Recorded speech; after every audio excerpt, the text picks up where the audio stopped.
जगप्रसिद्ध ताडोबा अंधारी व्याघ्र प्रकल्पाच्या आकर्षणात आता एक नवीन भर पडली आहे।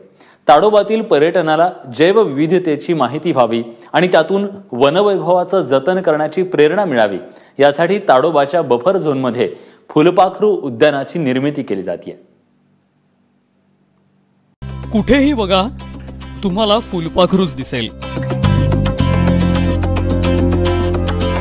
झाडात, पानात, फुलात, खोडात किंवा अगदी मुळात कुठेही बघा तुम्हाला रंगीबेरंगी फुलपाखरूच दिसेल।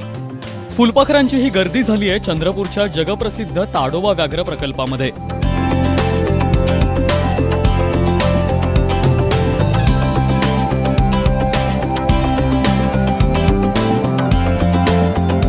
ताडोबाला ही इवली फुलपाखरं आता नवी ओळख देणार आहेत। होस्ट प्लांट आणि फूड प्लांटचं उत्तम नियोजन करून या गार्डनमध्ये जास्तीत जास्त फुलपाखरे कशी येतील अशी अरेंजमेंट या गार्डनमध्ये केलेली आहे। सध्याच आपण पाहू शकता की जवळपास 30 ते 35 प्रकारची फुलपाखरे या गार्डनमध्ये येत आहेत आणि जसं जसं गार्डन पूर्णत्वाच्या दिशेने जाईल या ठिकाणी बहुसंख्येने आपण फुलपाखरे निश्चित पाहू शकू अशी अपेक्षा आहे। प्रत्येक फुलपाखराला राहायला, अंडी द्यायला आणि खायला विशिष्ट प्रकारचं झाड आणि फूलच लागतं। त्यासाठी इथं खास झाडं लावण्यात आली आहेत।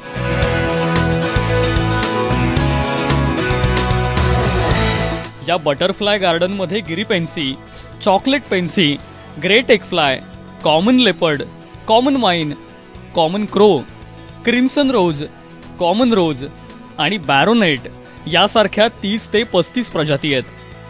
याच्यात आम्ही 5 माणसं कामावर ठेवलेले आहे जे सध्या याची देखरेख करणे, झाडाची जोपासना करणे व इथे जे छोटे मोठे आम्ही छोट्या झोपड्या ब्रिज बनवून राहिलो त्या कामात आहे। पण यानंतर जेव्हा हे गार्डन सुरू होईल तर इथे आम्ही येणाऱ्या पर्यटकांना बटरफ्लायची माहिती देण्यासाठी गाईड पण नेमणूक करणार आहे।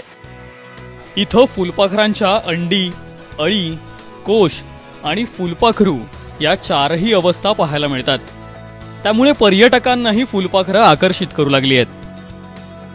इकोसिस्टम मध्ये वाघांइतकंच महत्त्व फुलपाखरांना देखील आहे हे जाणणाऱ्या दर्दी पर्यटकांसाठी यामुळे एक नवीन पर्वणी निर्माण झाली आहे। सारंग पांडे, एबीपी माझा, आगरझरी, चंद्रपूर।